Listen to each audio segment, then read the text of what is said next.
and gents, welcome to the show. The Fat Lad Neil Pickup in the mother fluffing house. And like I said on show 1, if you don't know the face of the individual sat opposite me on the screen right now, you need to get out more. Ladies and gents, the Beast, Travis Bagent, episode 3. It's just warming up. But I'll tell you something, if you haven't seen episode 1, if you haven't seen episode 2, I'm going to put the link in the description.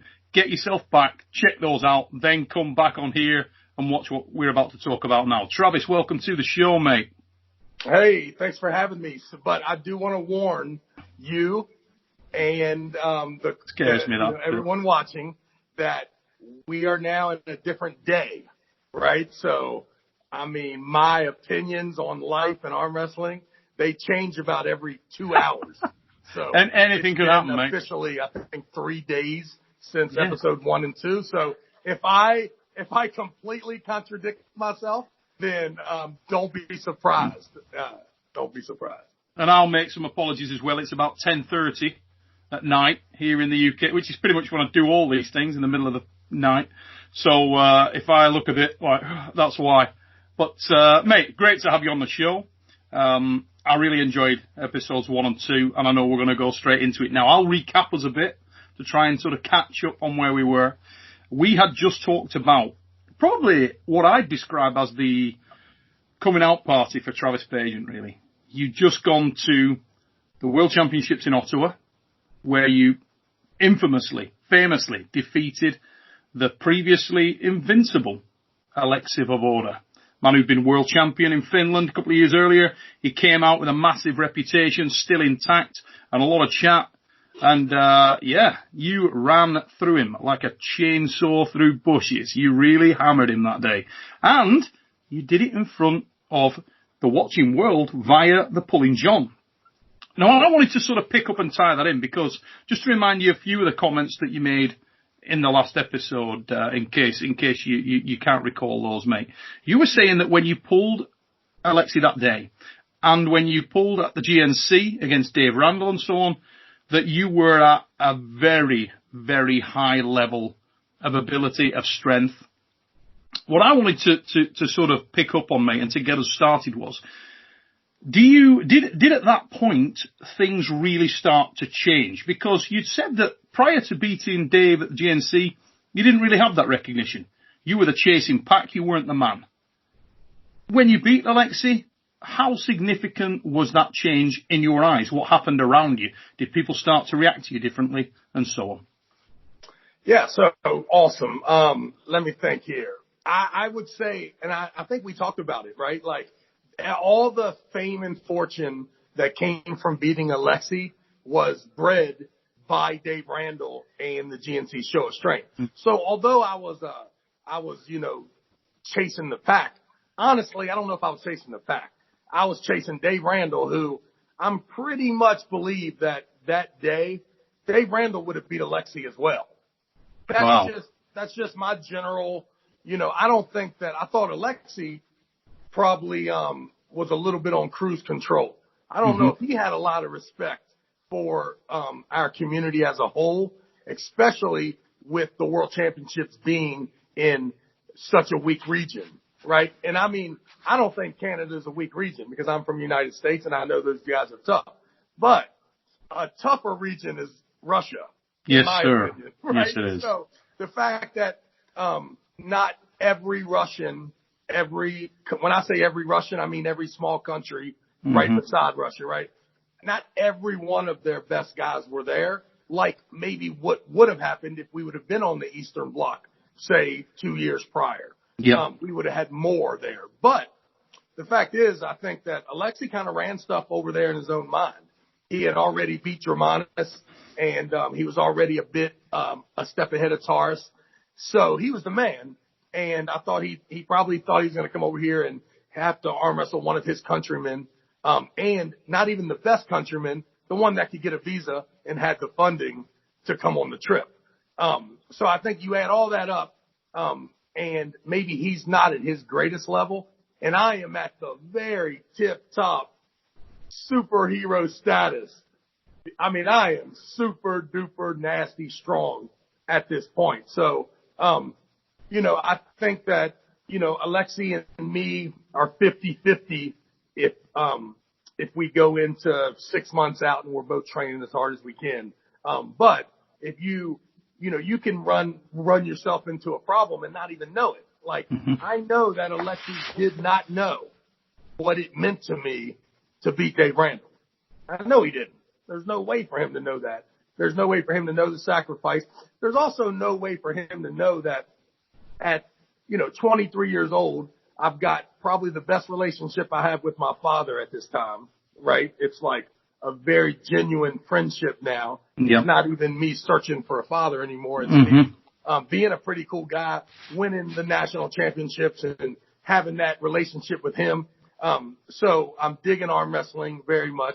I am at this point had just married, someone who maybe was the root of all the confidence, when it came to like grown up confidence, which, I got married to Casey at 23 years old. My father and me are tight.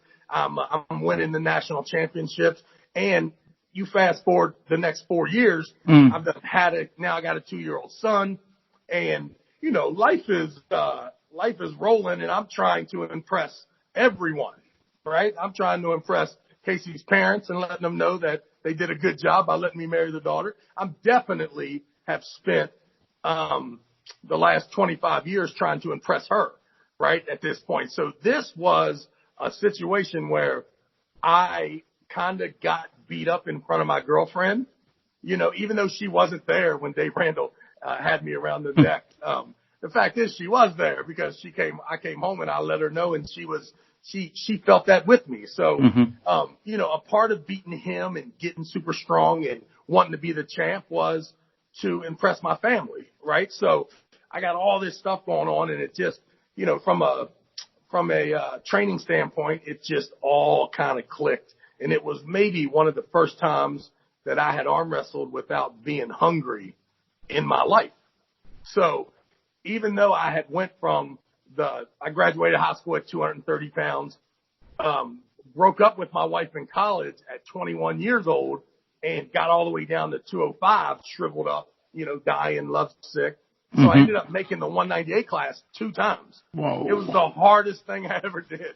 I made it in Kentucky, and I made it once again at the Arnold Classic. But after I made it, I had to go to the hospital, and I got some IVs in me. It was horrible. And then a few hours later, I got beat by Greg Thompson and Mike Solaris. So I was starving then. When I was at 228, the first time that Artie Evelyn told me to ride up to the Nationals in 1997, so I had to lose 7 pounds to arm wrestle in the 220s. 3 years later, I went from the 220s starving to 255 pounds, where I had to lose 13 pounds to make the 242s. Okay. So for the first time in my life, I really didn't, I ate all the way up to, I enjoyed the situation. And, I tell you, trying to make weight is a tough internal battle that, also too, if you're not good at it, it will help lose your confidence. Yeah, right? Mentally demanding. Crazy. And if also it's just, you have this opportunity to fail, right? Which failing to make weight would start the domino of failing all weekend, right? And, it's just like being in a first round war. It's like my war started, fucking 16 hours ago, when now I was healthy and happy and heavy. And I think I weighed in at solid as hell. Yeah, I weighed in at 263 pounds, which for me, I wasn't, that's the biggest Travis Bagent there's ever been. And then, now let me ask you something, because something you said a moment ago has really kicked me off here. And because it ties up, I do a thing with John comes on the show. We do a chat show with him. John who? Brazing. There's some dude he's pretty good at it. He comes on the show, right, and he says to me, one of the questions that comes up, we have Engin on there, Devon's on there, and one of the questions that comes up from one of the guys, and to be fair, it's a question that's always been there, this perception, right? That Alexey Voevoda, and there's a couple of parts to this, so I'll fill in the gaps before you come back to it, but is Alexey Voevoda, number one, the strongest super heavyweight of all time? and the perception that surrounds that. Also, the second sort of part of that was that the modern super heavyweight Eastern European monsters are at a different level to anyone in the history of the sport, right? So John Brezink jumps in and he says, nah, not having that. Not even close. Other guys in the history of the sport, for example, people like Cleve Dean, an informed 30-year-old Richard Lutkus, Gary Goodridge at his best, and he names a few others. Your name pops up. So then a moment ago, you say, you know what, I think Dave Randall cracks Alexey that day. Now, I know, and we spoke last time about the mental thing and the fact that if you watch that, if you watch the show, if you watch Pulling John, you can see the mental weight weighing down on that guy. We talked about blood on your fangs, the hunter and the hunted, and you can see it close, the walls closing in. And you coming up, you've got the talent to beat him on the day, but also your obsession with proving the point, your absolute lack of fear for him, respect for him, whatever you want to call it, just was too much. It closed in on him. But here's the thing. Do you agree with John in that Alexey Voevoda's prominence at that time may have been because he came in a void, right?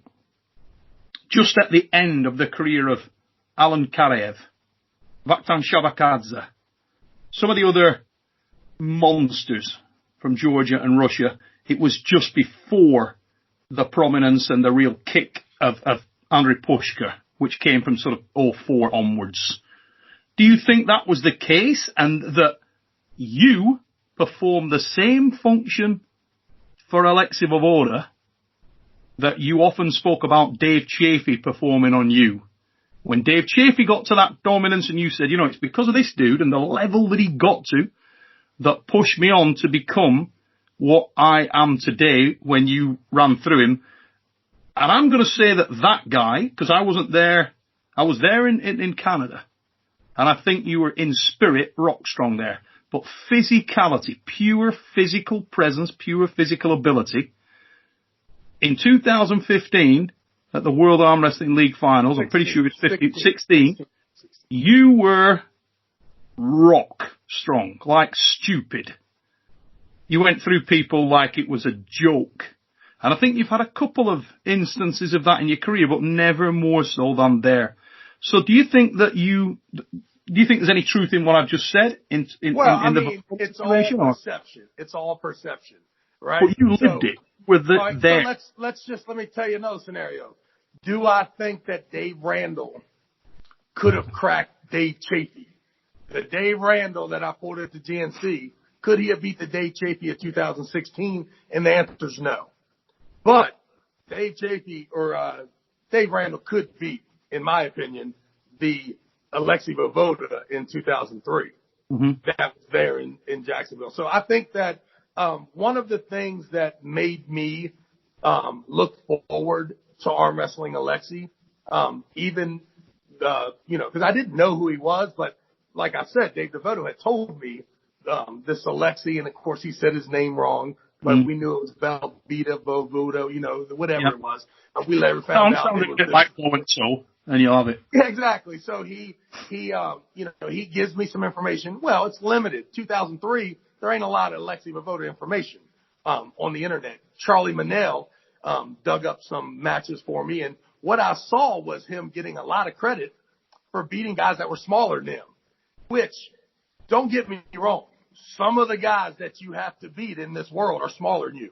Mm-hmm. But you also have to show me that you're able to beat that unbelievably large human being as well. Yeah. And there was only one guy. There was a Slovakian, I believe, Vini. Zini. Yeah, big Zini. Yeah. Exactly. And listen, man, he did some things with that. Just like Jerry does some things with that. But in my personal opinion, very hard in a double elimination tournament to take that attack. It can work one-on-one, but when you're going to arm wrestle someone new the next round, usually that presser, that deadlift presser, is not the champ. Jerry and him both proved that you could win with it at a high level and sometimes be the champ. But to me, the greatest arm wrestler ever in the world current that year has never been that floppy wrist guy, right? It just hasn't been yet. Jerry may prove one of these days that he is the very best in the world, but he hasn't to me quite yet. So I think John's right. I don't think Alexey was that awesome at the beginning. That day in Canada, yeah. In Poland, 7 months later, he was a different person. But here's what a lot of people, you want to hear, this is what a lot of people need to remember and hear. And when you watch Paul and John and you watch me and Alexey arm wrestle, there are 7 starts involved in those matches, right? If you look at it, there's referees change 3 times during the goddamn match. It goes from, the Russian guy to you all the way to, the short, American guy, Keith. Yep. Great guy, right? So, but if you really have the raw footage of that, I'm telling you, man, I was real close that day. Mm-hmm. I mean, real close that day. It's the other really big one, mate, as well. What about the approach of the rest of Eastern Europe to Alexey that day? Oh, unbelievable. Because let's cut it down to some reality here, some reality check. The famous 04 Zloty tour, right? All the top US pullers are there. We're all talking about it beforehand, and there's the banter. But once you hit the table, it's typical, right, it's on. We're all trying to knock the out of each other. You guys all ripping into each other hard. So you've got Gerdner, who came ready, looked out like he'd been carved out of Zeus's tooth. And was on a 4-match win streak against me. So, but he's walking around there like he's my daddy at the Zloty that year. Matt was iron dick at that event. Then you've Matt, you've John, who wasn't John, but you've Ron. You guys are all knocking the living daylights out of you. And every one of the top Eastern Europeans is going at you guys like nutters. So you've Semerenko, you've Taras, you've Kokorev. Kokorev was my first round match. Going like loonies. But when that was my hero back in the day. Like in 1999, that red-haired motherfucker was bumps. He had traps like you could have jumped a rally car. Him and Dan Victor went to war. in 99 in Russia when Cobra put on the show. So all of that stuff is in my brain at that time. And as far as the Eastern Europeans now, I just think we need to be careful, right? Because there is a chance that we're both right? Levon is somewhere else, right? But the rest of the field may be like what John's saying. Like, I'm not sold on a Dennis Shaplankov post his Devin match yet, right? There's no reason. Let's not get too deep into that now, because on one of these shows we're going deep on that. I got you. Right. So, and then I'm looking at the tall. Let me ask one question, mate. Yeah. The Alexey Voevoda, okay, in Ottawa, Canada. Could Jerry Cadorette of that time smokes him? Would have cracked him. Jerry cracks him. Jerry cracks him. Yeah, okay. Jerry cracks him. Yeah. So it's fair then to say that you did probably elevate Alexey's level big time for 04. Come on, man. Who the fuck? Come on. That was not the same human being. Because he looked like Poland. A foot wider. Exactly. And here's the thing.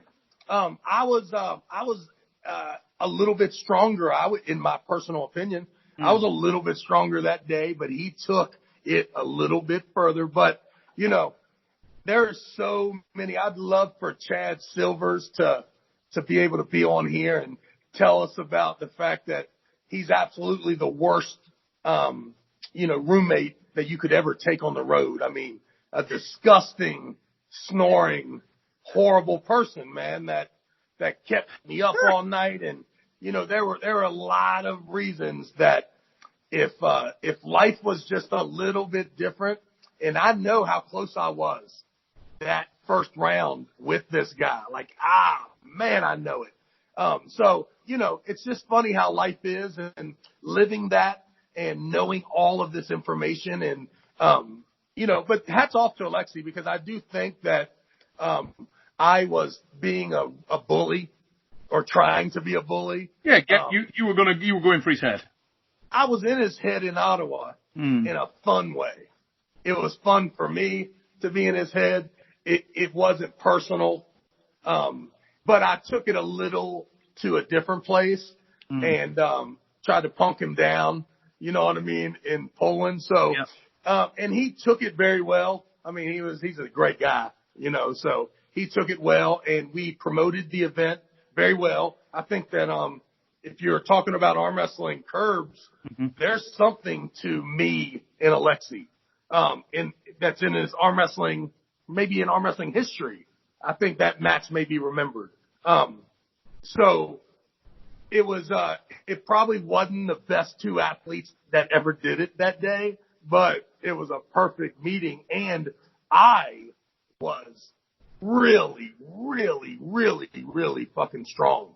And it was all, just that particular time. So it was a great time. It was a great time, that's for sure. Six rounds, same day, one-on-one, different? Oh, easy day for me, man. And the best thing about the 6 rounds is I don't know if I've ever been in a 6-round match where I was I don't know. I arm wrestled early with Alexey left-handed and Andre in the same day. And I was really dominant that day, but it's not really, I think it's, when I'm dominant over 6-7 rounds, it can take a lot of twists and turns.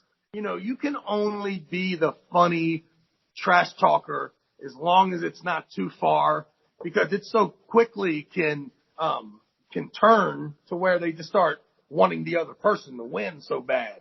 And as much as the villain wants to be the villain, he wants to be a villain, but he doesn't really want you to have a great reason on why you don't like him. Like, a lot of times if I'm at my best, you don't particularly love me, and sometimes I can grow on you, but you also can't explain why you don't like me, right? So that's when I'm on. But if it's too long and there's too much trash and there's too much bullying going on, it's not fun for either person.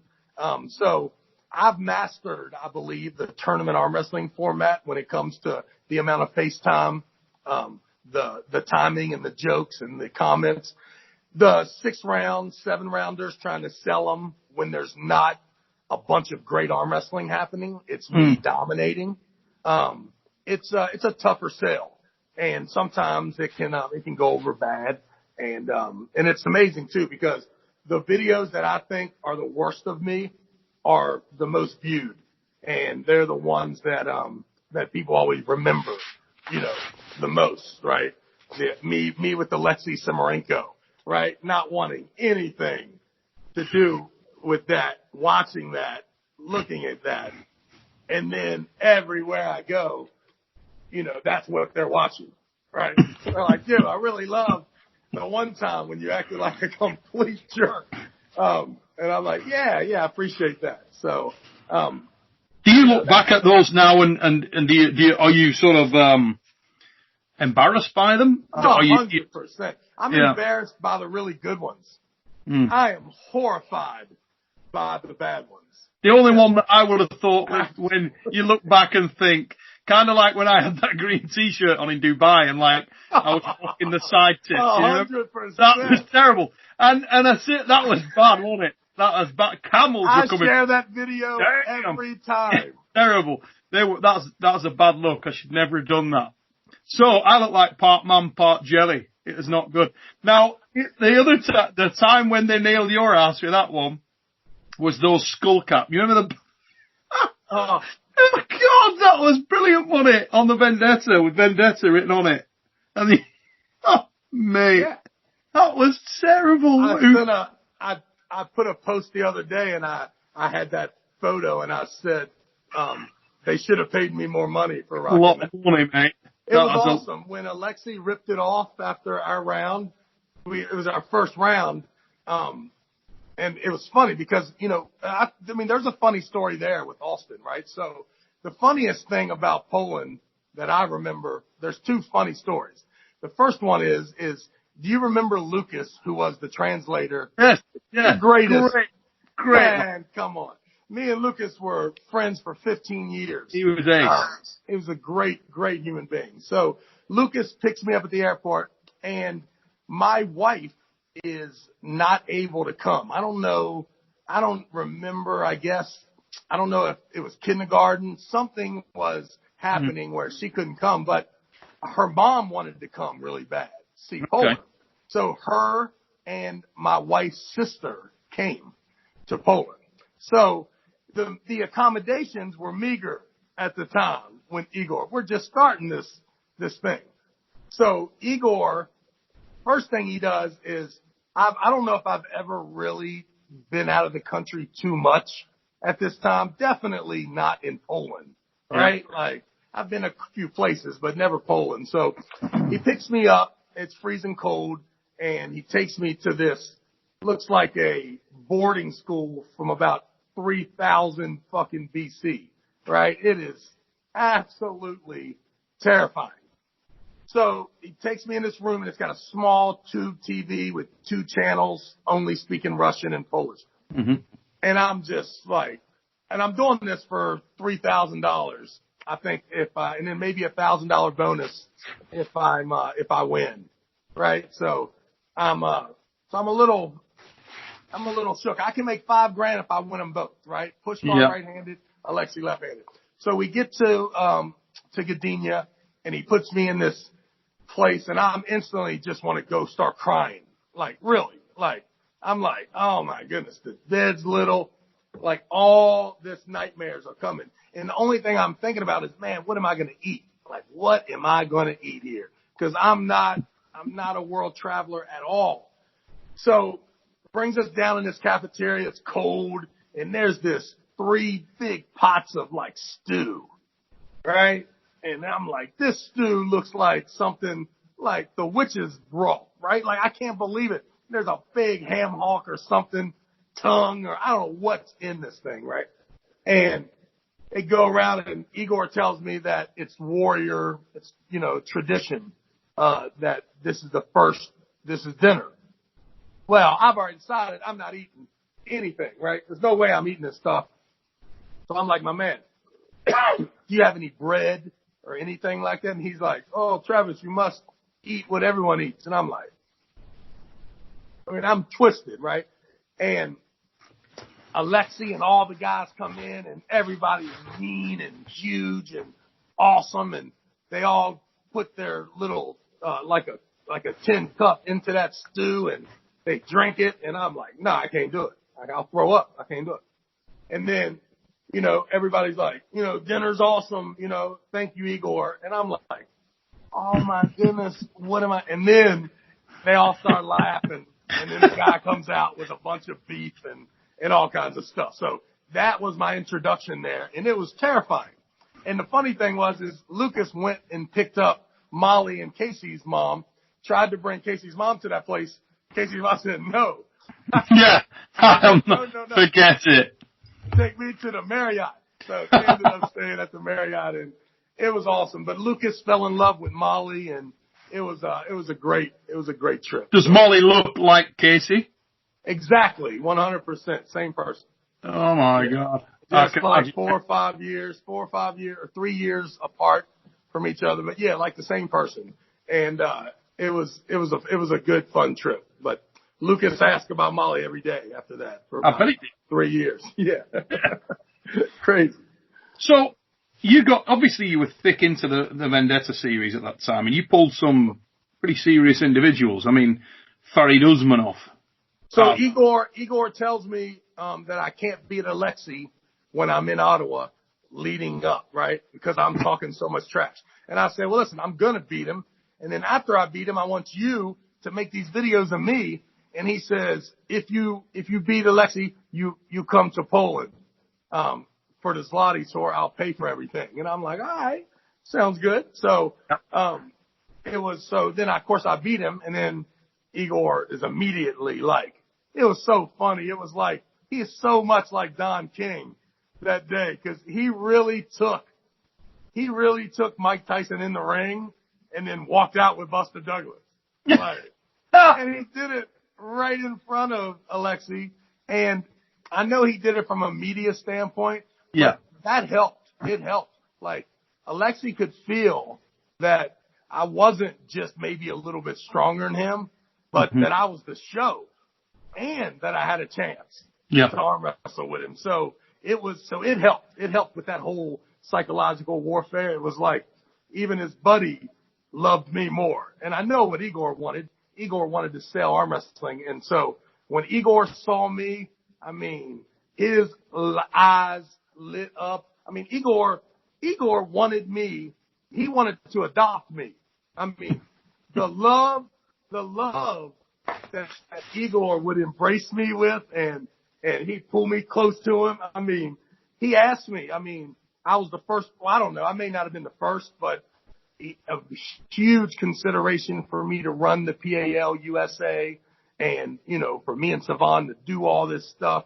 And I tried to tell him that I wasn't his guy, that I was going to run the Travis Bagent Arm Wrestling League. That I had all my plans for the USA, and but I told him that Savon could probably do what he wanted to. Savon decided he would rather just do the NAL and stick to, and so we chose not to do that. And right away, I could feel that I was Igor's boy when I was an athlete, and that I was a bitter enemy if you wanted to run promotions. And I had felt that same thing from Karen Bean, the exact same thing from Leonard and Denise Harkless.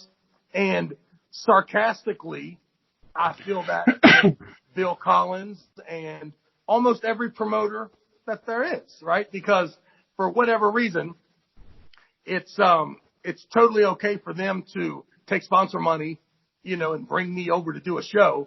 But for whatever reason, I can't skip the middleman and run my own shows, which I do, you know what I mean, without, criticism. So I get it, right? I understand that if they don't run the show, they can't be a part of it. And how fair should it be that I bidded on the show, didn't get it, but still get to participate and profit from the event as a puller. So I have very little problems with arm wrestlers, big time problems with promoters. And and it's all because it stems from me not being their main ticket guy, and being their guy, being their exclusive guy, which I'm all about being exclusive for the right money. But what I think with arm wrestling, we get a lot of, hey, come with me. And then once we make it, I'll take care of everybody. Well, you know what I mean? I'd rather just try to make it on my own as a promoter than because I've done that with other guys. The guys with good intentions, right? Like, we've all met these guys, and these guys are great human beings, but you have to make sure that if the promoter's dream comes completely true, how much money does the champ get? Now, also, if I'm the third best arm wrestling promoter, do I make as much as the number one puller in the number one promotion? Well, it's something to think about, right? Like, I think the analogy I used last time is I'd rather own the Little Caesars than be the lead driver for Pizza Hut. Now, Little Caesars isn't as big as Pizza Hut, maybe, but I am the boss down at my Little Caesars joint. And honestly, like, I still make more money than the best delivery driver at the best pizza shop. And when we've spoken about this before, your stance was always, which I'd have to endorse, is always that it's the longevity as well, because you're multifaceted. So you've got the opportunity to do one side of the business, which is a competitor, but you've got other facets there. You're articulate, you're extremely charismatic, you're funny, all these things that you can do that you bring as bolt-ons. So you probably never felt that you were in that box and never felt comfortable with being in the box as a competitor because it's short-lived. And immediately too, like I always wanted, I'm like, man, wouldn't it be awesome to run the biggest show? Like, and that's a weird thing. Like, would you rather run WrestleMania or win WrestleMania? I think there's a time for both, mate. I think, there's no doubt. The fact is I think that not everyone is really attracted to running WrestleMania, but man, like that makes me really, and I think I get criticized a lot for making money rocking the mic, but I think that people think that I made money from the entry fees or you made money by some sort of manipulation, and exploitation of the arm wrestler when really almost, and I think you can agree with this, 90% of our money comes because they hand us the mic, right? So we are a very knowledgeable human being that can also do a job, right? Like everybody who runs arm wrestling, like if you're going to run tournament, there has to be something that you can do, if not everything, right? So I feel very comfortable with a crayon, a napkin, and the microphone. Yep. And I can run the tournament. Like I'm good. But a lot of times other people, the scorekeeper, the announcer, the referee, before you know it, you are in debt $1,000 before you even took the first entry fee. So the flip side is sometimes you can have a big tournament and you're not staffed enough, right? Like that's the game that we're all playing. So, for me, there's just always been more money in the production side and, or I tell them, try to get your money from the entertainment budget, not the arm wrestling budget. How much buzz do you get from it, mate? Which, a lot of people, one thing I would say is you miss, obviously my career was cut short, through serious injury. It is what it is. And you change into other areas, but you do miss, or I certainly missed the elite competition. There's no doubt about that. You don't necessarily, I don't think the day would come when you would miss, the involvement in the tournament, but you definitely miss at the table, or I do. Yeah. I don't, I wonder when, cause right now, like, I don't feel like there's any tournament that I couldn't get in or that I couldn't do well in. I just don't see one that is worth the contract. And the competition. Like, I think about, Igor's event, right? I think about there being a $50,000 prize and I'm like, wow, like this is what I'm talking about. But what are the chances of you winning it under those rules, under those conditions against that athlete? Is it worth not winning the 50 and winning the 12, right? Because the 12, but not being allowed to arm wrestle or do other promotions cannot happen. 50, you still got to let me do, at least 10 of these Cooper Tire gigs when I'm not arm wrestling, or anywhere near your event. So, like, I don't, like, that $50,000 is a dream come true to Igor. But it still doesn't make my dreams come true as an athlete.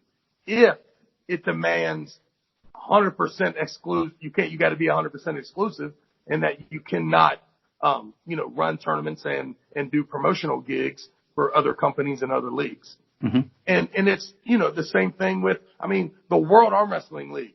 The competition is brutal. The format is brutal, and the rules. When I say the rules, I just mean you happen to have a huge, elbow pad and very, very low pin pads.